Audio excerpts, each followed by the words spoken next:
Bienvenue sur Ouest Odyssée, le podcast qui va à la rencontre des entrepreneurs du Grand Ouest. Je vais vous faire voyager de Caen à La Rochelle, en passant par Brest à Poitiers, à la rencontre de fondateurs qui vont nous faire un retour d'expérience sur le développement de leur société. Ouest Odyssée, c'est l'occasion pour les entrepreneurs d'échanger sur des sujets juridiques et de permettre à ce podcast d'être une boîte à outils faite par et pour les entrepreneurs. Je suis Louis Pinet et je vous souhaite une excellente odyssée. Aujourd'hui, pour ce nouvel épisode de Ouest Odyssée, j'ai le plaisir de recevoir Jean-Philippe Cornet, fondateur de la société Rubato, une legal tech basée à Nantes, à destination d'une profession que je connais bien, les avocats évidemment. Bonjour Jean-Philippe. Enchanté. Enchanté. Alors, est-ce que tu peux te présenter et expliquer un peu la société, l'histoire derrière Rubato ? Avec plaisir. Me présenter, donc Jean-Philippe Cornet, 40 ans aujourd'hui, un peu passé. Pourquoi je dis ça ? On parle souvent du fantasme des startups. Premier truc à casser, l'âge moyen de création de start-up, c'est 37 ans. Oui, ce n'est donc pas le jeune qui sort d'école de commerce. Pas que. Ouais, pas que. Pas que. Donc voilà, donc il y a une petite histoire derrière, juridique. J'ai fait mes études de droit à Nantes, puis à Lille, puis à Paris. J'ai bossé pendant presque 15 ans en droit immobilier, dans des cabinets d'avocats et dans des protections juridiques. Donc avec deux formats très différents d'intervention.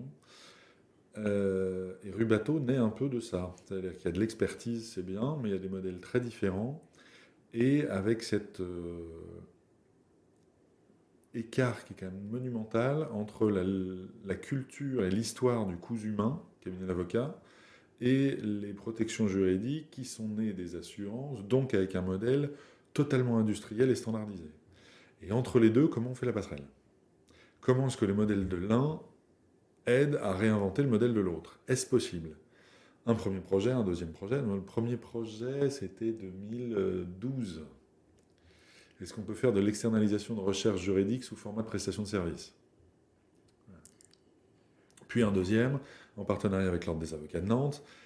Et j'arrive sur une injonction contradictoire de la profession d'avocat. Comment est-ce que des gens qui bossent énormément, et quand tu essayes de les appeler pour les voir hors travail amicalement, te disent « j'ai pas le temps », et que dans le milieu professionnel, dès que tu les vois, ils disent « faut que je trouve de nouveaux dossiers, toujours plus ». Et que si tu es déjà surchargé, comment tu peux en demander plus ? Soit, dans les 70 000 avocats en France, on a une surreprésentation de masochistes, c'est statistiquement pas possible qu'il y en ait 70 000. Il y en a beaucoup quand même. Ouais, je crois pas. Inné ou induit ou appris. Je suis beaucoup plus persuadé qu'il y a de l'appris là-dedans, que c'est des espèces de résurgences tocquevilliennes de la profession qui font qu'on a un truc qui naît de ça. Qui impose ça. Tu prêtes serment, tu prends la robe pour ceux qui la portent, bah t'as ça avec. Là t'as un truc, boum, ça te tombe sur les épaules, t'as pas le choix. Donc t'as injonction contradictoire, c'est-à-dire comment on fait tout. Et il y a eu d'ailleurs plein de legal tech qui se sont montés sur le comment j'aide les avocats à trouver de nouveaux dossiers. Ouais. Ces dossiers-là sont-ils stratégiques pour un cabinet ? Doit-on les prendre ? À quel prix ? Comment on les traite ? C'est toutes les questions qu'on voit apparaître aujourd'hui. Rubato prend le truc à l'inverse en disant ok, si il y a cette injonction contradictoire et que les avocats sont à ce point stressés, avec pourtant autant de recherches de dossiers et des taux de facturation qui sont bien loin des fantasmes que tout le monde a, c'est qu'en fait, structurellement, dans la profession, il y a un problème d'efficacité. Pas de technicité juridique. Oui, on parle d'efficacité pas de... en tant qu'entrepreneur. Et c'est là où ça rejoint bien sûr le podcast qu'on a. Évidemment. Rubato naît de ça. Naît de ça à tel point que le nom porte ça. Est-ce que tu sais ce qu'est le Rubato ? J'allais poser la question. Bon. Le Rubato, c'est une indication d'interprétation musicale. Une musique classique inventée au XVIIe siècle. 17 ou 18, 17 je crois. 17. 17e siècle, quand tu as ça sur la partition, d'une part, ça veut dire que tu es soliste, okay, ce qui est le cas pour moi, les avocats. Deuxièmement, ça veut dire que le compositeur vient de te laisser le droit, pendant un temps donné, de modifier le rythme qui est écrit sur la partition pour le jouer à ta main. D'accord. Pourquoi ça chez les avocats ? D'une part, ras-le-bol de tous les jeux de mots pourris avec avocat machin à vos trucs, hein, jury machin et lexi-truc, ras-le-bol. Bon. Donc on va expliquer ce qu'on va faire plutôt que d'essayer de faire semblant d'être crédible sur le marché juridique. Et je considère que les avocats ont perdu le rythme de leur vie de professionnel, ils le subissent. Donc il faut une solution qui va passer par un outil et un accompagnement pour reprendre la main sur le rythme. Donc on va créer leur Rubato. Très bien, très bien amené. Merci. Et quelle est en fait la spécificité lorsqu'on a une legal tech qui s'oriente vers une profession réglementée? On en parlait juste avant, évidemment, on a préparé le podcast, et c'est vrai que les avocats, comme les notaires, qui sont des confréries, il ne faut pas avoir peur du terme, pour simplifier un peu les éléments. C'est quoi la spécificité d'une entreprise qui se dirige vers ce type de profession? Parce qu'on a des startups tech qui s'adressent à beaucoup d'une clientèle commerciale classique, entre guillemets. Lorsqu'on a des clients qui sont des avocats, comment on s'adresse à eux?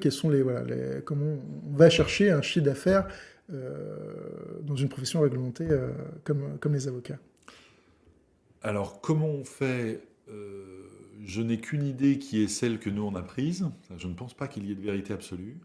La preuve, on voit dans la petite histoire des legal tech, parce que ça date grossièrement en France de 2010-2012, donc c'est quand même un truc embryonnaire. Il y a eu plusieurs méthodes. Je me mets à côté du système, je fais du bruit et on voit comment réagit le système. Première proposition, ça a été demandé justice. Voilà.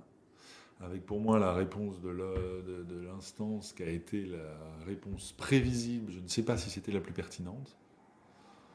Comme c'est hors corps social, on va essayer de l'extraire comme un abcès. Bon, évidemment, ça fait tellement de bruit que je me demande à qui ça a fait de la pub. Deuxième temps, est-ce qu'on peut matraquer comme des sociétés commerciales avec des solutions de marketing ou de rappel automatisé, même d'externalisation de systèmes de rappel pour faire de la chasse et du bourrage de crâne comme l'ont fait pas mal d'entités sur la défiscalisation immobilière. Je prends l'annuaire, je prends dans l'ordre et j'appelle et je rappelle jusqu'à ce qu'on me réponde. Bon. Efficacité très relative, ça dépend vraiment en fait du produit et de la qualité du produit dans ce cas-là. La particularité qu'on a, nous, c'est de se dire, alors ce truc-là, je n'y crois pas, et je ne me vois pas imposer ça à des gens qui pourraient être mes potes, comme mes amis qui sont avocats. Ça veut dire, je vais harceler ta secrétaire ou essayer de jouer dans son dos pour réussir à passer, pour te déranger à un moment où tu es en train de rédiger. Je ne suis pas persuadé que ce soit malin. Non, et ça peut être très agaçant d'ailleurs. Oui, je sais d'ailleurs qu'il y a eu des rejets de certaines solutions juste parce que la méthode commerciale fait que en fait, je ne veux plus les entendre. Donc, boycott général. Et bizarrement, Radio Palais fonctionne très bien dans ces cas-là. Tout le monde le sait. Et hop là, évite-les. Terminé. Donc là, marche pas. Mais du coup, si on n'a pas de technique commerciale et que c'est une profession qui n'a pas le temps, on y va comment? C'est un vrai sujet. Eh ouais. Notre parti pris, c'est de se dire qu'on a une expertise qui est complémentaire à celle des avocats. Donc on apporte quelque chose. Pas seulement un outil ou une solution. On a vraiment un champ d'expertise qui est complémentaire. Et je n'ai aucun problème à dire, l'expression n'est pas de moi, mais d'un entrepreneur réputé à Nantes qui s'appelle Jérôme Clarisse, qui a monté RCA, et qui dit, mais moi j'ai aucun problème à être accessoiriste. Et je n'ai aucun problème à être accessoiriste pour avocat. Le nom Rubato, c'est vous les solistes.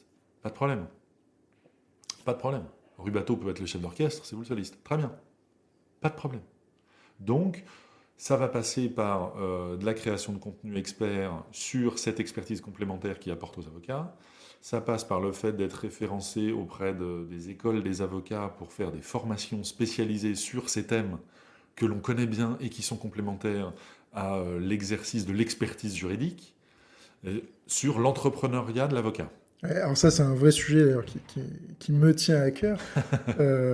C'est donner à l'avocat, faire le passage entre une profession qui est une profession réglementée et qui a toute une histoire, une très belle histoire, mais une histoire qui est un peu aujourd'hui décontenancée par ce qui arrive, par l'innovation, etc. Et aujourd'hui, prendre le pas de l'entreprise, essayer d'avoir une démarche entrepreneuriale, puisqu'il ne faut pas oublier que les avocats sont des chefs d'entreprise.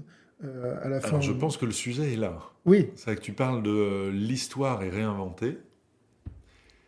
Tout à fait d'accord. avec, et on en parlait juste avant le début de l'enregistrement, la question est-elle l'innovation ou la remise en cause de l'existant pour pouvoir innover? C'est-à-dire ce que moi j'appelle l'innovation au milieu contraint. Tu as des contraintes qu'il ne faut pas bouger. La déontologie n'est pas vouée à disparaître, ne doit pas disparaître. Être réécrite, être aménagée pour correspondre au truc actuel, il y a sûrement des thèmes. Qu'elles disparaissent, à mon avis, serait une aberration. Comme certains qui disent qu'il faudrait que la profession disparaisse, que ce soit plus un corps, une profession réglementée ou autre, je ne crois pas. Parce que je pense que la symbolique au niveau social et sociétal a de l'importance. Oui, parce que ce qu'il faut rappeler, et peut-être que les auditeurs, certains ne sont pas au courant, c'est que les avocats, tout comme les notaires, tout comme les experts comptables, toutes ces professions réglementées, on est soumis à une déontologie, donc des règles spécifiques liées à la profession et qu'on ne peut pas déroger. Et ça va aussi typiquement pour aller chercher du client. On est contraint par ces règles déontologiques. Mais il y a encore quelques années, vous n'aviez pas le droit de faire de pub ni quoi que ce soit. Exactement. Ça fait quelques années que vous avez le droit de faire, l'expression est belle, de la prospection personnalisée. Exactement. Alors là, déjà, il faut être juriste pour avoir inventé le truc et pour être capable de le comprendre. C'est vrai que les instances ont développé ensuite des explications. Mais l'équilibre était dur à trouver, et surtout le premier pas est toujours dur à faire. Donc l'équilibre, aujourd'hui, on le regarde, ouais, il faudrait le réécrire, tout ça. Ben oui, mais avant, il n'y avait rien. Donc c'est déjà vachement bien que ça ait bougé. Point. Oui, non, mais et la profession est relativement heureuse avec. Ouais, bien sûr. avec Mais toi, tu le prenais histoire. Je vais rebondir sur la dernière phrase de ce que tu disais. C'est, ouais, il ne faut pas oublier qu'un cabinet est entrepreneur. Un avocat est un entrepreneur. Parce que profession libérale, donc quelque part entrepreneur. Je pense que le vrai sujet est là. C'est-à-dire, enfin, le vrai sujet, il y a plein de vrais sujets, mais le truc que nous, on travaille est là-dedans, dans le sens où il faut réussir à nourrir l'entrepreneur qui aujourd'hui, en tant qu'avocat, est livré à lui-même, n'a pas été formé, parce qu'il n'y a pas de système type école de commerce ou autre, dans la profession. Donc tous les avocats en exercice ont été formés par les avocats associés qui étaient là avant eux. C'est vraiment que de l'histoire. Bon. C'est empirique. Complètement. Alors que de l'autre côté, la raison et l'existence même de l'avocat, et la force sociétale dont je parlais, n'est pas liée à cet entrepreneuriat, mais à une expertise technique. Comme les médecins, qui est un exemple qu'on prend souvent, parce qu'on se rend compte, plus on démontre notre modèle et plus il avance, plus on se rend compte du nombre de similitudes qu'on a avec le modèle de Doctolib. On parlera peut-être si ça t'intéresse après. Ah, bien sûr. Tu me demandais de présenter Rubato. Ouais. Rubato, c'est une solution. J'insiste sur le système. Classé LegalTech parce qu'il y a un outil technologique derrière, très bien. Mais solution, puisque c'est... on essaye de... On répond à notre façon à la question de l'œuf ou la poule. Est-ce qu'il fallait un outil ou est-ce qu'il fallait une notoriété d'abord? Est-ce qu'il fallait avoir conscience du problème pour avoir l'outil? Ou est-ce que de toute façon, tant qu'il n'y a pas l'outil, ça ne sert à rien de se poser la question? Quand tu n'as pas le temps, si tu ne feras pas l'effort d'une réflexion, si tu sais que si tu es certain de ne pas être sûr que ça aboutisse à quelque chose, c'est-à-dire investir sur de l'incertain, c'est désagréable. Donc il fallait partir de l'outil qui performe au-delà de nos espérances. Et qui a été lancé... février 2020. Février 2020, ouais, d'accord. 7 février 2020, on a appuyé sur le bouton pour dire ça y est, c'est disponible. Mais du coup, ça s'accompagne d'une méthode de prise en main de cet outil qui est une nouvelle façon d'aborder les dossiers, justement pas sur l'expertise juridique. Il y a plein de logiciels qui fonctionnent très bien, qui font de l'expertise juridique. L'idée est de travailler la productivité du cabinet ou de l'avocat, seul ou en équipe. Comment on applique la gestion de projet collaborative réellement aux avocats. Ça fait 10 ans que tout le monde en parle. Bizarrement, après les formations, personne ne sait comment le mettre en main. Bon. On a et la formation, et l'onboarding, et l'outil pour le gérer. D'où le côté solution pour nourrir les cabinets d'avocats de réflexion, d'organisation, de process ou de réflexion sur la rentabilité par dossier et non pas par collaborateur. On a plein de sujets qui sont vraiment liés à l'entrepreneuriat des avocats et l'optimisation de tout ça. Et ça, c'est extrêmement important puisque c'est des sujets, la facturation, qui sont des sujets très touchy, si on peut dire. Toujours critique, ouais. Voilà, toujours très critique. Les avocats sont souvent taxés d'être trop chers ou très chers. Et puis il y a cette facturation à l'heure qui est une facturation qui est remise en cause aujourd'hui par de nombreuses boîtes de conseil d'avocats ou par les avocats eux-mêmes, par les clients évidemment, les premiers concernés. Et c'est vrai que alors, on discute de la profession d'avocat en région, puisque Rebato est à destination de cette profession-là. Et juste pour revenir sur le fait que l'avocat est un chef d'entreprise, et quand on est élève avocat, c'est ça qu'il faut préciser, je pense, et ce qui est important pour les auditeurs, c'est de bien comprendre que on fait des années d'école, on arrive à l'école d'avocat. Et en fait, on réétudie en fait ce qu'on a déjà fait pendant nos années d'études. Technique juridique. Et on fait de la technique juridique, évidemment. Et on ne nous apprend pas à monter notre cabinet, on ne nous apprend pas à tout simplement être en phase avec les règles comptables. On ne sait absolument rien. Tout ce qu'on sait, c'est ouvrir un dossier, traiter le dossier et finir le dossier. Donc ça veut dire qu'on résume la valeur apportée par un collaborateur junior dans un cabinet à une connaissance technique. Exactement. Ce qui, pour moi, est une aberration, puisque un avocat, ce n'est pas que quelqu'un qui a cette expertise technique, c'est un chef d'entreprise. C'est-à-dire que, et comme ceux qui nous écoutent sont aussi des chefs d'entreprise, savent bien qu'il y a énormément de sujets connexes, en fait, sur lesquels on n'a pas forcément eu d'enseignement spécialisé. L'avantage des écoles de commerce, c'est que c'est un enseignement spécialisé vraiment sur la création d'entreprise ou sur le marketing, etc. Nous, ce n'est pas le cas. Donc, mais comme les chefs d'entreprise qui, tous les jours, doivent prendre des décisions sur la fiscalité, sur la comptabilité, sur le management, sur les RH. Mais ça n'est pas la seule entreprise basée sur une expertise technique. Alors, c'est une expertise intellectuelle, soit, donc il y en a un peu moins, mais les architectes, les médecins, les experts ou les cabinets de conseil, pourquoi les avocats traitent-ils si différents, in fine ? Sur l'expertise juridique et le respect de règles, parce que ce sont les gardiens du temple, et pour moi, comme ce sont les haut-parleurs des droits des citoyens, ce sont des piliers du vivre ensemble, en société. Très bien. Ce qui fait que j'ai envie de travailler avec et pour eux.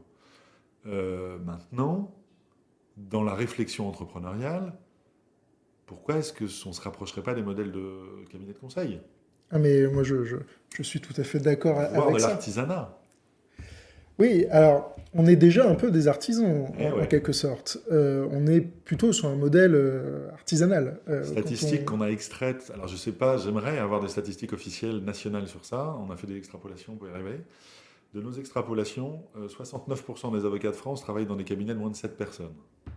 Donc ça reste des toutes petites structures. On voit quelques grands noms qui se baladent en France. Certains déjà sont des structures américaines qui ont une filiale en France, ou anglo-saxonnes en tout cas. Les cabinets français de monstres comme ça, il y en a très très peu. Il y en a 2-3.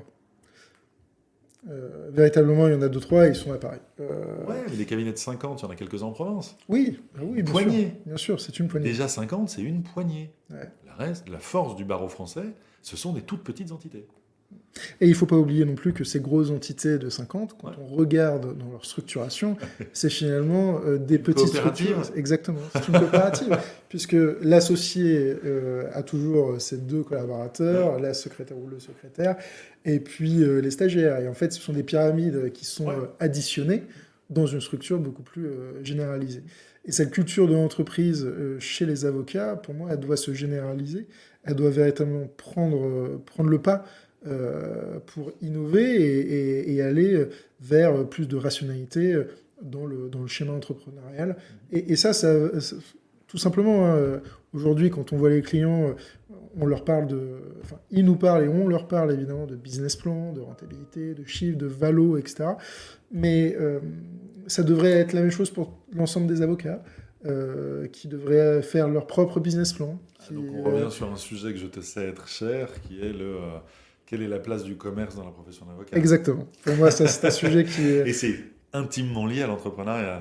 Et c'est intimement lié aussi à Rebato, bien sûr, qui est là pour une solution pour aider les avocats à reprendre finalement la main sur, plus généralement, la gestion de projet, mais qui est un sujet très commercial finalement, qui est un sujet de... Qui est entre commercial, collaboratif et industriel. Exactement. Comment on organise des process standardisés, donc comme dans n'importe quelle entreprise, on va standardiser 80%, il restera 20% adapté, c'est de la relation client, c'est de la négociation, c'est de la particularité, ou un besoin d'approfondissement technique spécifique dans tel ou tel ou tel dossier, très bien. Donc 80-20. Mais 80% peut être standardisable. Si tu le standardises, du coup, tu travailles ta rentabilité parce que tu es objectif et stable sur tes coûts. Personne ne le dit et personne ne le sait. Même au sein de la profession, je suis étonné de voir que ce n'est pas tant su que ça. Moyenne nationale française, les avocats facturent 1,9 heures sur 8 heures de travail produit. Donc c'est superbe de s'afficher à 350 ou 500 euros de l'heure. Si on n'en compte qu'une sur 4, bizarrement le taux de rationalisation à l'heure n'est pas si dingue que ça. Ce qui fait qu'on a eu, c'était sur quoi? C'est un article que j'ai lu sur France Info il y a quelques mois, sortie de crise Covid, etc., repenser le système, avocat, évidemment un peu plus jeune, etc. Et un avocat avait fait le calcul, et qui, à mon avis, l'a perturbé, et en perturberait plusieurs, dit, mais en fait, au taux horaire, certes, je suis libéral, je devrais faire autant d'heures que je veux, youpi. Au taux horaire, je ferais mieux de bosser chez McDo. Ah, mais ça, c'est un vrai sujet. Donc, il y a quelque chose à faire évoluer dans la production des cabinets d'avocats, et pas l'expertise, enfin, la productivité des cabinets, et pas la production juridique. C'est pas écrire, pas de problème sur la technique juridique. Non, la technique juridique n'est pas à être remise en cause, et puis de toutes les manières, si un client n'est pas satisfait de la technique juridique de son avocat, il va chez quelqu'un d'autre. Oui, mais même, il n'y a même pas de sinistralité, il n'y a pas de contentieux, il y a peu d'affaires, les assurances responsabilité civile professionnelle des avocats très peu mises en œuvre. Très peu mises en œuvre. Quand c'est fait, c'est sur des ratés de délai, c'est pas sur de la qualité d'écriture, etc. Donc il n'y a pas de problème sur le niveau de technique juridique des avocats en France. On évacue ça une fois pour toutes. S'il y a un sujet, il n'est pas là. Donc où est-il?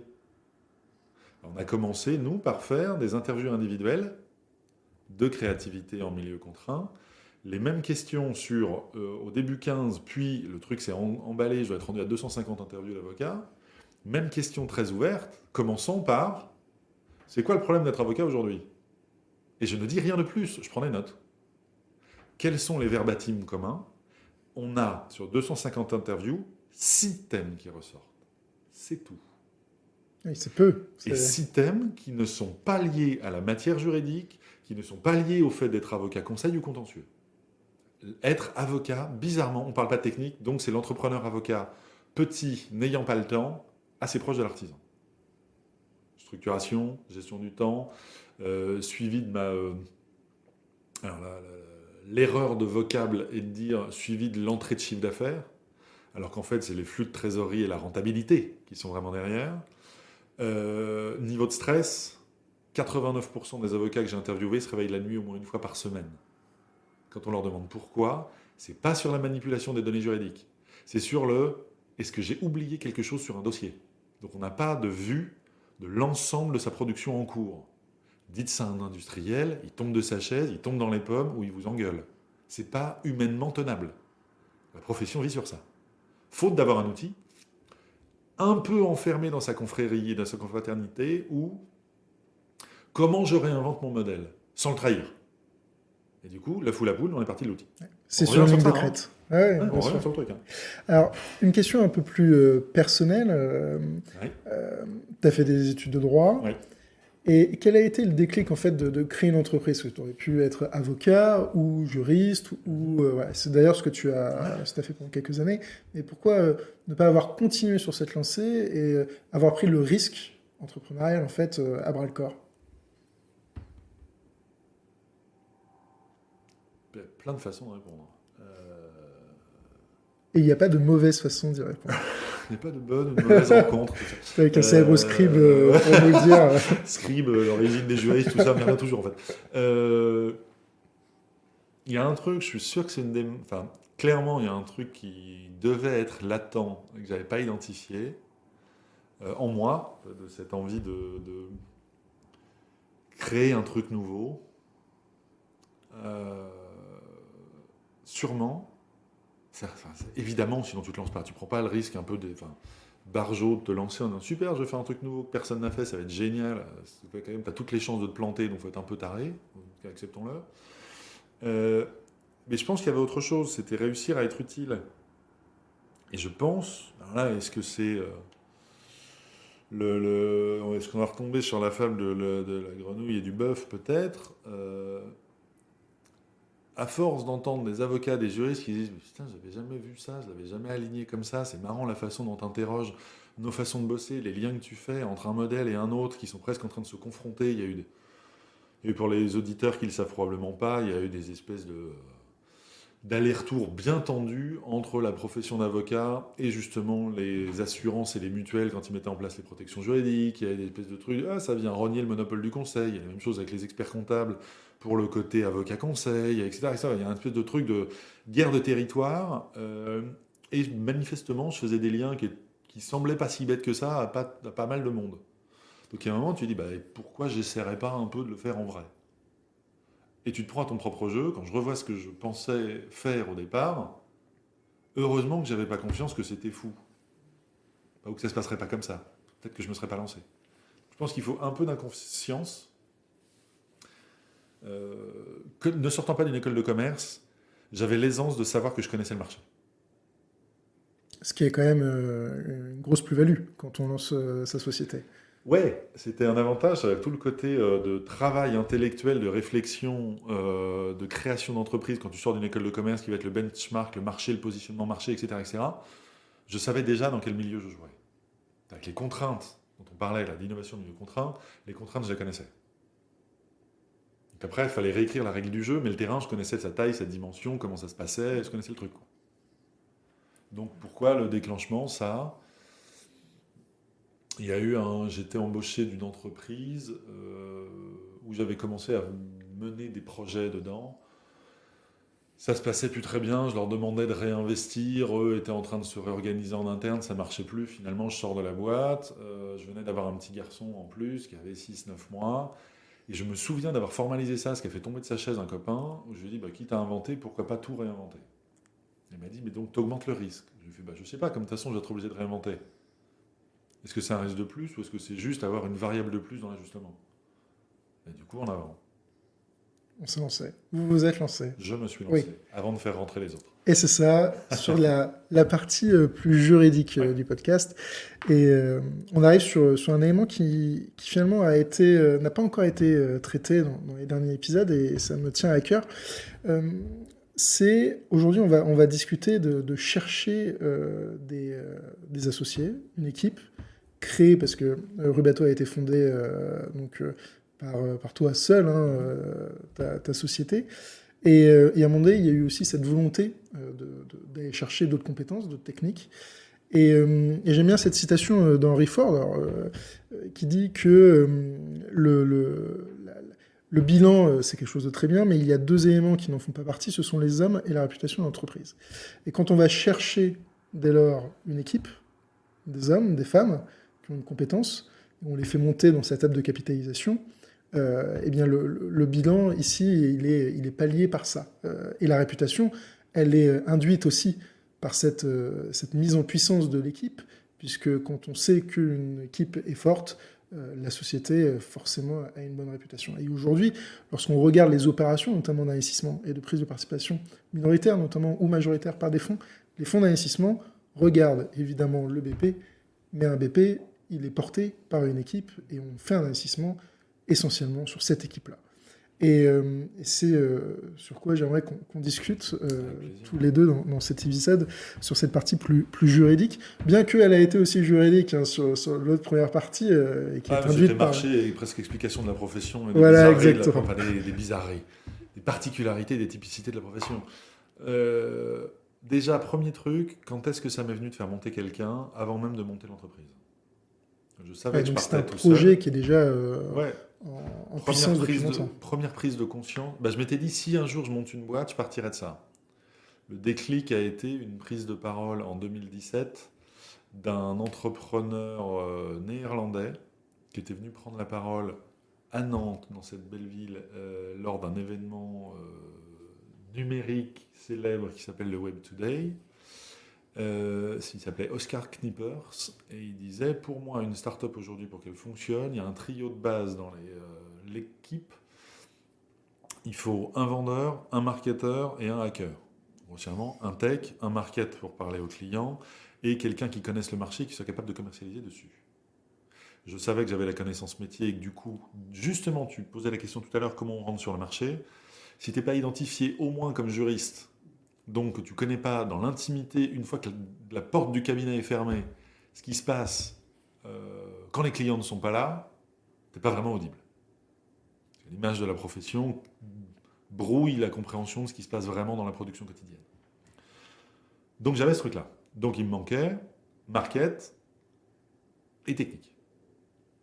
Marketing, j'avais travaillé en binôme avec quelqu'un que j'appréciais beaucoup, humainement, ce qui est important, qui a les mêmes valeurs que moi fondamentalement, et qui a une très belle expertise dans le marketing, et qui, lors du projet commun qu'on avait travaillé, avait développé une expertise marketing sur le milieu juridique. Donc tu sais que je suis allé lui demander de me rejoindre, évidemment. Youpi, c'est gagné. Deuxième sujet, technique. Tu es juriste, c'est ta première boîte, tu veux trouver un technicien, tu ne sais pas écrire une ligne de code. Tu vas où? Alors ça, c'est très compliqué, et on le voit d'ailleurs, hein. Moi, on a souvent des sujets comme ça on le voit sur le no-code. Ouais. Il y a un vrai développement de cette volonté en fait d'aller vers des agences qui créent des développements en fait de sociétés, d'outils, de logiciels en forfait et no-code, et ensuite ils vous donnent les clés et puis on prend le schéma. Et là, il y a un vrai sujet d'ailleurs de propriété intellectuelle. Et si on revient sur les particularités de la profession qui nous intéresse, c'est-à-dire les avocats, le modèle est impossible. Et le modèle est impossible. Déontologie, propriété des codes, respect de la relation avocat-client secrète, normalisation et clé de sécurité aléatoire pour être sûr qu'il n'y ait pas de risque sur les données juridiques, les relations, etc., etc. Donc le no-code, qui est un truc génial dans beaucoup de modèles commerciaux, ici ne fonctionne pas. Donc il me faut de la tech lourde. Je ne sais pas écrire de code. Ah ouais. Mais dès lors, on est obligé de trouver quelqu'un et de le faire monter en puissance au sein de la société. Voilà. Alors ça, parce que c'était le parti pris de départ, justement pour se dire, une fois que je l'aurai trouvé, lui ou elle, on ira plus vite, on sera bien plus véloce et on fera des choix qui seront plus viables à long terme parce que ce ne sera pas une agence que tu achètes qui cherche donc à être rentable elle-même sur le contrat, ce qui est logique, et qui a ses propres contraintes humaines ou de temps ou de charges prévisionnelles qui vont directement se répercuter sur ta capacité à produire. S'ils mettent 6 mois à te sortir le nouveau bloc, bah tu sais que déjà tu commenceras à le vendre que dans 6 mois. J'espère que tu avais anticipé. Sous réserve que ça fonctionne. Et oui, que ça fonctionne comme tu l'avais prévu, qu'il n'y ait pas de boucle supplémentaire, etc. Donc le but était, on intègre tout. Ces 3 fonctions principales. Donc, je me suis mis dans un écosystème riche et dans lequel on se trouve aujourd'hui pour réaliser le podcast qui s'appelle la cantine numérique, en me disant, en traînant autour de la machine à café et en parlant avec tout le monde, je ne serai pas plus capable d'écrire une ligne de code, mais je vais comprendre les différences entre les différentes spécialités. Je ne sais pas combien de personnes j'ai vues, à qui j'ai parlé. En annonçant, je fais un truc qui nécessite de la tech lourde, je cherche un CTO, donc un directeur technique. Par contre, peut-être mon côté juriste et méfiant qui ressort, c'est pas une profession de foi, quoi. Donc on a commencé par structurer nos rapports autour de prestations de services, en se disant, si ça se passe bien, est-ce qu'on parlera de ça? Est-ce que ça t'intéresserait, si le projet te plaît, si ça se passe bien, de monter en actionnariat? Ouais, donc, un partenariat qui s'est fait pendant combien de temps au début via ces conventions de prestation de services? 10 mois à peu près. Oui, donc c'est un partenariat qui est relativement court finalement. Ah ouais, mais quand tu crées de rien quelque chose qui doit devenir vivant, en 10 mois, tu as eu le temps de voir comment se comporte l'autre, qui il est vraiment, est-ce que ça marche? Tout simplement. Oui. Peu importe comment il ou elle est, c'est juste est-ce que ça marche, est-ce que ça produit, est-ce qu'aucun des deux n'a envie d'égorger l'autre ou de se barrer en courant ou de ne pas venir au boulot le matin. Si ça se passe bien et qu'en plus tu t'entends bien, etc., et que tu te découvres plutôt des sujets communs que des sujets de discorde, peut-être matière à réfléchir. Donc voilà comment est né le trio, que je cherchais depuis le départ. Une était identifiée, encore fallait-il qu'elle ait envie de venir, qu'elle ait envie d'avoir la fibre entrepreneur elle aussi, et de rejoindre le bateau comme ça. Et lui, puisque finalement ça a été lui, c'était un Pascal, donc un homme à la tech, où est-ce que tu le rencontres, comment tu le rencontres, et est-ce que ça prend? Par chance, ça a pris. Oui, et puis ce sont des profils aussi qui sont très demandés dans le monde de la tech, alors legal tech, mais la tech en règle générale, tech tout court. Donc ce sont des profils en or. Clairement, comment tu dis à un mec, on sera peut-être rentable dans 3 ans, alors qu'aujourd'hui, tu pourrais être payé X dans une boîte qui fait du placement de ressources parce que tu es une brute. Mais ça, Voilà. c'est le sujet que moi j'entends régulièrement chez mes clients qui ont des sociétés de tech, c'est-à-dire comment on trouve la ressource technique, alors que ces gens-là, enfin ces développeurs finalement, ce sont des développeurs techniques, peuvent effectivement tourner à 70, 100 000 cas facilement dans une société de conseil, de création, etc. Et on leur propose en fait un pari d'entreprise, c'est-à-dire prendre des actions au départ, tout dépend si on est en SAS, mais là on va partir du principe qu'on est quand même en SAS, On est dans SAS. qui valent tant et qui potentiellement dans 5 ans valent 2, 3, 4 fois plus. Parce que le jeu il est là, c'est ça. Et ça c'est une véritable philosophie, je dirais, d'entreprise, de voir l'avenir sur sa table de capitalisation et sur les opérations qui vont être mises en place. Opérations juridiques, parce que là on est à la fois sur une ligne de crête, on est sur la ligne de crête de je constitue une équipe, donc on pourrait se dire qu'est-ce qu'il y a de juridique dedans? Eh bien, au contraire, c'est on ne peut plus juridique, tout simplement parce qu'on devient associé. Et on devient associé d'une société, et on devient associé d'une société comment? Par l'acquisition, soit par cession, soit par augmentation de capital, de titres, d'actions. Et vous avez décidé de procéder comment? Par cession, par augmentation de capital? Est-ce que ça a été compliqué, la mise en place juridique de tout ce schéma de mise en puissance de ces personnes, de cette équipe? Je vais te faire une vraie réponse d'avocat. C'est jamais compliqué parce que tout peut s'écrire. La question est plus quelle est l'innovation que l'on met. Une fois qu'on a trouvé la façon de faire, l'écrire n'est pas compliqué. C'est du wording. Ouais, c'est ce qu'on appelle dans la... Voilà, c'est de la formalisation, c'est de l'écriture. Il y a le premier truc, moi j'avais de la chance, peut-être parce que j'étais du milieu, enfin, chance c'est peut-être un défaut, ça aurait pu être un défaut aussi, j'avais des personnes avocates en qui j'avais totalement confiance. Confiance pour être spécialiste de la matière, et confiance dans le sens où je le connaissais depuis la fac, et on s'entendait suffisamment bien, et pareil, je connaissais suffisamment son caractère pour savoir qu'il me dirait si on prenait des risques ou si on commençait à être complètement hors sol. Mais ça, c'est un sujet aussi qui est humain, et c'est ce qu'on appelle l'intuitu personnel, en fait. C'est la relation humaine qu'un avocat a avec son client. Que les associés ont. Et que les associés ont, effectivement. Est-ce que le seul truc que j'ai réussi pour l'instant n'est pas d'avoir réussi à constituer une équipe? Qui fait que Rubato est intelligent, bien plus que ce que j'aurais été capable de faire tout seul, et de très loin. Peut-être que le truc est là, je ne sais pas. Mais en tout cas, ça fait partie de l'équation. Qui est-ce que tu prends autour? Et les gros cabinets, les noms ronflants, ou les gars qui sont bardés de diplômes, ou de trucs, avocats, ou tech, ou market, c'est bien. Mais est-ce que pour autant tu vas bosser bien avec eux? Ben, je ne sais pas. Je pense que c'est beaucoup plus humain que ça. Est-ce qu'on est porté par les mêmes valeurs? Est-ce qu'on a envie de faire de la même manière?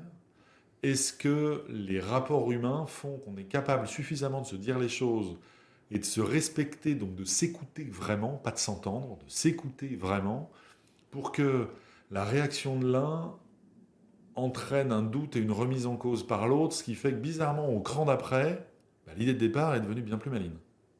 Donc comment on crée ensemble avec ce trio de techniciens? Et je rebondis sur ce que tu dis, et ce qui recoupe un peu à ce qu'on disait dans la première partie de cet épisode, c'est-à-dire l'avocat entrepreneur. Ouais. Dans un sens, un avocat est plus qu'un avocat, c'est un conseil, et moi je me définis comme étant un partenaire. Ça va au-delà de ça. Et si on n'a pas le même langage aussi, la même compréhension de l'entreprise, que son client sur lequel on doit le conseiller, Ouais. ça ne matche pas. Ouais.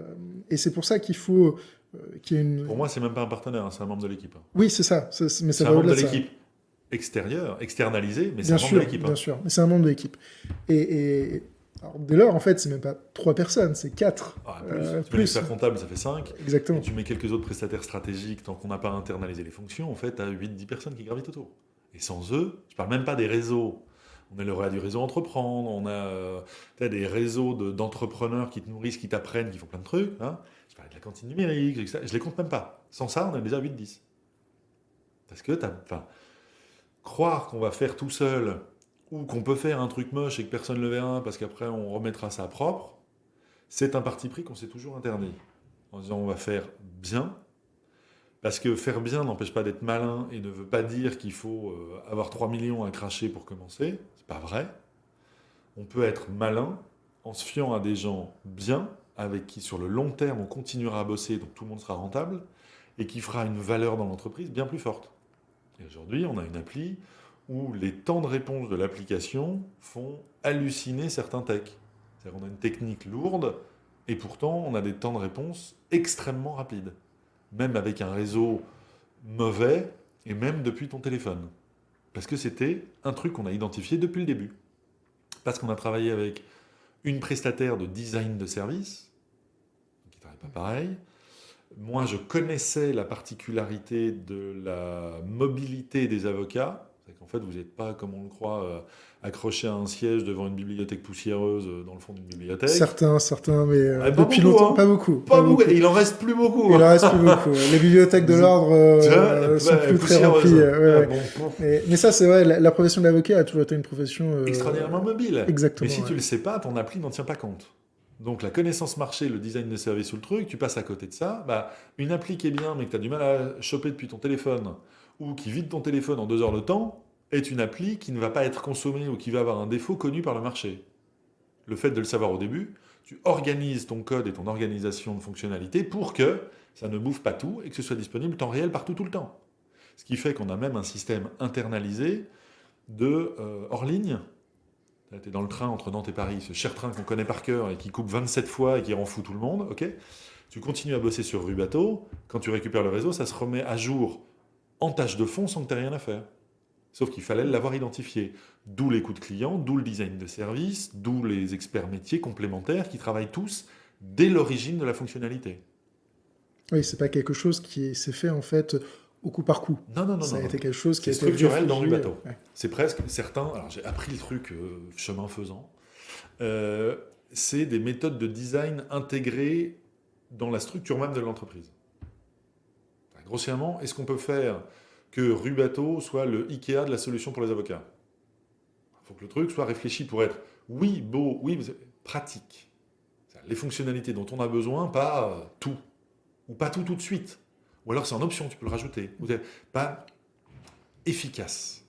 Puisqu'on dit aux avocats, on va vous aider à être efficace, il y a intérêt à ce que l'appli le soit déjà, pour dire, investir un peu là-dedans, va vous structurer, va vous aider à écrire vos process, donc va vous aider à écrire des lignes de production rigides, mais suffisamment modifiables et souples au moment de la création, pour que vous puissiez tracer l'avenir de vos dossiers et anticiper ce qui va se passer sur vos dossiers. Donc si tu le fais par dossier, sur les 100 dossiers que tu as en cours, la machine va te sortir automatiquement ce que tu as à faire par jour sur quel dossier pour faire quoi. Donc naturellement, ta charge mentale baisse, tu gagnes du temps parce que tu arrêtes d'essayer de faire l'effort ou d'avoir à faire l'effort de te rappeler de ce que tu as à faire. Donc tu passes 10-15 minutes tous les matins à vérifier ce que la machine a ressorti et à l'adapter en fonction des échanges du jour ou de ta capacité à produire. Et des urgences du jour. Ouais. Donc tu listes ta charge sans prendre de risque sur les semaines qui viennent, parce que tu as une visibilité. Et quand après tu produis, tu prends dans l'ordre et ça défonce. Bilan des courses, l'appli n'est pas vieille. On fait déjà, quelle que soit la taille des cabinets, gagner 3 heures par semaine par avocat. Et vous arrivez à quantifier... C'était l'exercice. Tu dis que le truc est efficace, il faut trouver le modèle de justification qui fait que si on vient de poser la question, tu dis, selon ton profil, manifestement, là et là. Combien ? On va voir, mais là et là. Ah ouais, mais dans le cabinet, tu avais dit que... c'est pas le même cabinet. Qui n'a pas le même truc, donc eux, ça va être plutôt là et là. Ah ouais, mais si tu comptes, combien de fois, et je te pose la question, Louis, combien de fois par semaine, Semaine. Petite échéance, la semaine. Ouais. Je suis encore lundi, on est déjà vendredi. Dans ma J'ai tête, peur, le truc j'ai est peur de passé. la question. J'ai peur de la question. Combien de fois tu as, pour écrire un mail à tes clients, cherché ses coordonnées, cherché la référence du dossier et cherché ce que tu lui avais promis pour dire « Attends, ça c'est ce que j'ai à produire, mais qu'est-ce que j'avais négocié avec lui pour que le truc corresponde à ce qu'on s'était dit ?» Un certain nombre de fois. Ouais. Donc c'est en fait plusieurs fois par jour. Le Donc sujet, tu le comptes ouais. par 5, Ouais. 3 fois par jour, tu es donc à 15 fois semaine. Et je pars du principe que tu bosses pas le samedi. Ce qui est un peu... Ce qui est pas le... Voilà, tu bosses une demi-journée au moins dans le week-end. Très bien. Donc je pars que sur 5 jours. 15 entités. 15 entités où cette simple recherche d'informations t'a fait perdre 5 à 10 minutes. On est à combien ? Ça fait quelques heures. Tu es déjà autour de l'heure. Sur un thème qui est microscopique. Donc, en optimisant un peu la prod, on dépollue le stress et le côté brouillard permanent, clarifie, donc la charge mentale baisse, donc le stress baisse, les risques tu les vois arriver, donc tu les anticipes, et donc tu augmentes la productivité. Et si tu augmentes ta productivité d'entreprise, tu augmentes ta rentabilité. Donc naturellement, c'est fair play sur tous les côtés. Parce que tu as structuré ton process de production. C'est très clair. Et l'avenir de Rubato, comment est-ce que tu la vois ? Oh bah bien, tant qu'à Bien, faire. mais j'imagine. Sinon, je m'arrête. Mais quels sont les projets qui vont être mis en place ? Quels sont les projets passer à l'échelle. C'est-à-dire que ça fait 2 ans et demi qu'on structure tout et qu'on investit énormément. Maintenant, c'est comment on déploie. Donc, on est en train de mener une collecte de fonds. Je dis collecte parce que levée de fonds, on pense à des fonds d'investissement, ce qui n'est pas forcément le cas. Ça va être un peu mixte. Mais en tout cas, un rassemblement de fonds pour pouvoir embaucher plus, structurer et investir plus fort. Ce qu'on appelle scale-up, en fait. Exactement. Mais en levée de fonds, quand tu dis c'est collecter des fonds, ça va passer par un fonds d'investissement institutionnel, des BA, ouais, plus des BA sur lesquels tu as déjà des contacts, tu les connais. Ouais, mais ça c'est un autre thème qui est pas... Je vais pas aller plus loin puisque tout est en cours et que c'est pas encore fait. Donc, si tout se passe bien, youpi banco. Si finalement ça se passe mal, il faudra qu'on s'adapte. Ce qui est le lot des entrepreneurs. Ouais. Et c'est très dur de chercher des fonds. Lever des fonds, c'est une opération qui peut être longue, avec chronophage. Chronophage. C'est souvent le terme d'ailleurs qui ressort. C'est un autre métier. Ouais. C'est vrai que tu te rajoutes une autre casquette en plus de tout ce que tu as à faire à côté. Et ça va te tenir 6 à 12 mois. Facile, oui. Tout à fait. Tout à fait. Ouais. Faut pas y aller en disant youpi, super, j'allais dire aux mecs ce que je fais, ils vont me sortir des millions, ça va être banco. Non, ça n'est pas comme ça. Je me rends compte qu'on est en train de changer de thème, alors que la question que tu m'avais posée, c'est comment on les fait rentrer à l'actionnariat. Ces 3 fondateurs de base. Je recible sur ça volontairement, parce que le reste, on va se retrouver à être plus dans de l'incertain. Donc, on en reparlera si tu veux quand ce sera fait. Je t'expliquerai ce qui a marché, ce qui n'a pas marché. Pas de problème. Mais c'est tout de même lié, puisque aller chercher les fonds, tu le fais sur une histoire. Ça reste la table de capitalisation. Ça reste la table de capitalisation et tu cherches une histoire. Et alors, c'est là où ça me ramène à ce que tu disais d'Henry Ford. Je suis d'accord, mais je ne fais pas le même lien que toi sur la table de capitalisation. Parce que si tu dis la richesse de l'entreprise qu'on ne voit pas au bilan, c'est les hommes, et que tu lis simplement la table de capitalisation, ça veut dire que tu vas nécessairement vers une SCOP, une société coopérative. Tous les hommes, ou toutes les femmes évidemment, ont des parts dans l'entreprise, ce qui n'est pas vrai. Non, la richesse humaine d'une entreprise, c'est oui, des fondateurs, pour moi, trio de fondateurs complémentaires, puisque c'est une solution opérationnelle, que je voulais, mais chaque personne que l'on recrute, que l'on va recruter ou que l'on a recruté, est une valeur de l'entreprise. Je fais une énorme distinction qui fait souvent grincer les dents, mais qui est un truc que je me force à ne jamais lâcher. Je veux des salariés qui apportent de la valeur à l'entreprise. C'est pour ça qu'on a des modèles hyper fair-play de rémunération et d'intéressement. Plutôt que des salariés qui viennent pour justifier leur salaire. Ce que l'on croise malheureusement très souvent. Ça devient de la réunionnite aiguë, ça devient de... Et en fait, il ne se passe pas grand-chose. Tout ce qu'on veut, c'est aligner les briques pour pouvoir dire à son supérieur hiérarchique « Regarde tout ce que j'ai fait. Donc, paye-moi et augmente-moi. Je justifie mon salaire. En tant que tel, est-ce que ça a apporté vraiment de la valeur à l'entreprise ? Peut-être que tu aurais dû faire 3 trucs et pas 5, quitte à avoir une situation un peu tendue pendant 2 mois avec un autre service, parce qu'il fallait trouver une clé qui permette à tout le monde de monter à l'étage supérieur. Ton taf, c'était ça. Oui, c'est optimiser le travail de chacun des salariés pour en fait le bien commun de la société. Ouais, et avec le côté du coup des entreprises que j'aime où tu es responsable mais tu es libre. Et tu as les ressources. Enfin, je vais pas te dire ce que tu as à faire, non, va au charbon, petit soldat. Non, non, non. Tu es aussi intelligent que moi, voire plus sur plein de trucs, enfin, évidemment plus sur plein de thèmes que je ne connais pas. C'est pour ça que je t'ai embauché. Alors c'est un homme politique qui dit ça, mais qui dit il y a deux façons d'être le meneur. Soit tu prends que des gens qui sont moins doués que toi pour les dominer et être sûr de contrôler ce qui se passe, soit tu prends des gens que plus brillants que toi tout autour, comme ça tu brilles plus fort.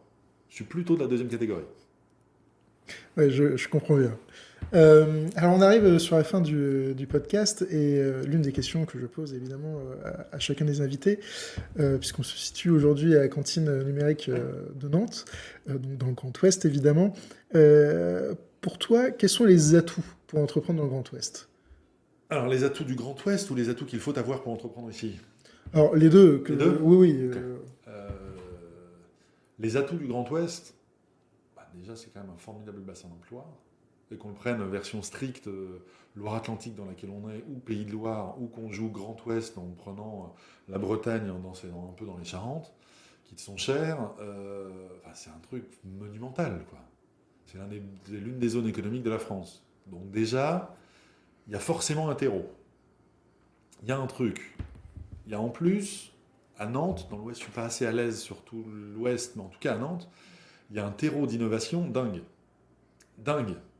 Ce qui fait plaisir et grincer des dents certains, quand on voit des grands comptes comme, je ne sais plus qui, il y a plein de grands comptes de la tech qui viennent à Nantes.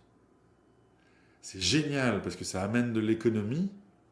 C'est un peu frustrant parce qu'on se dit qu'on va avoir du mal à recruter des techs à des prix viables à Nantes parce que ça devient la flambée, quoi. C'est tout simplement Doctolib, par exemple. Il y en a d'autres.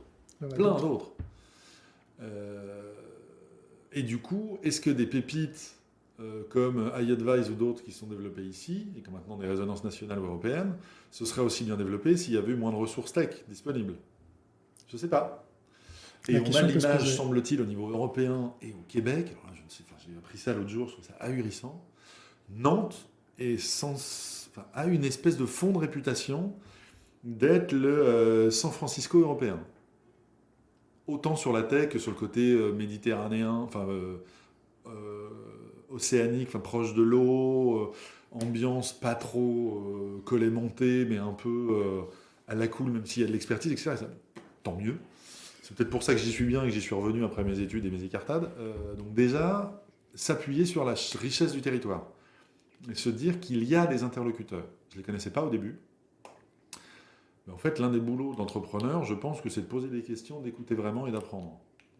Si tu poses la question, partout, en créant ta boîte, tu vas voir un expert comptable, tu lui demandes, il connaît les réseaux. Tu as besoin d'un avocat, tu lui poses des questions, il connaît les réseaux. Tu vas dans un espace de coworking, tu poses des questions au mec qui est à côté de toi, au mec qui il connaît les réseaux. Et bien, donc tu as 14 000 moyens de te reconnecter. Donc, parle, apprends. Ouais, c'est con, hein. Et du coup, on tombe sur les qualités qu'il faut pour être entrepreneur. Tais-toi, écoute, apprends. Par contre, c'est toi qui feras le tri dans tout ce que tu as appris. Il est là le vrai métier en fait d'entrepreneur. C'est faire le tri et prendre des décisions et arbitrer. Je pense qu'avant, c'est pas ça. Tu ne peux faire ça correctement que si tu t'es vraiment tu et que si tu as vraiment écouté et appris. Après, par contre, il faut avoir le truc de... Et la capacité de décision. Il y a des fois où tu dors pas, tu trembles un peu en disant, le choix, j'imagine que c'est 60-40, donc je vais prendre 60. Oui, mais si le 60-40 est dans l'autre sens, ça va piquer. Sauf que si tu ne prends pas de décision, tu prends un risque qui est peut-être plus gros que de prendre une mauvaise décision. Donc à un moment, il faut y aller. Ouais. Non, mais écoute, merci beaucoup pour cet épisode très intéressant et très basé, évidemment, un peu spécial sur les avocats, sur le marché d'avocats, et du coup, qui me tient aussi particulièrement à cœur. Donc, merci beaucoup. Évidemment, les auditeurs peuvent te joindre sur ton LinkedIn. Que je mettrai à disposition. Et sur LinkedIn, il y a mon adresse mail direct et mon numéro de portable direct dans mes coordonnées. Donc il n'y a pas de difficulté pour me trouver. Parfait. Écoute, merci beaucoup. Je t'en prie, avec plaisir. Je vous remercie d'avoir écouté ce nouvel épisode de Ouest Odyssée, le podcast qui va à la rencontre des entrepreneurs du Grand Ouest. J'ai été ravi d'échanger avec Jean-Philippe Cornet sur le développement de sa société Rubato et l'intégration de son équipe. Si vous avez la moindre question, n'hésitez pas à le contacter sur son profil LinkedIn. Il se fera un plaisir de vous répondre. Si l'épisode vous a plu, on n'hésite pas à vous abonner à la newsletter pour ne rater aucun épisode, à liker West Odyssey sur vos plateformes d'écoute préférées et évidemment à partager au maximum. Je vous souhaite une excellente Odyssée.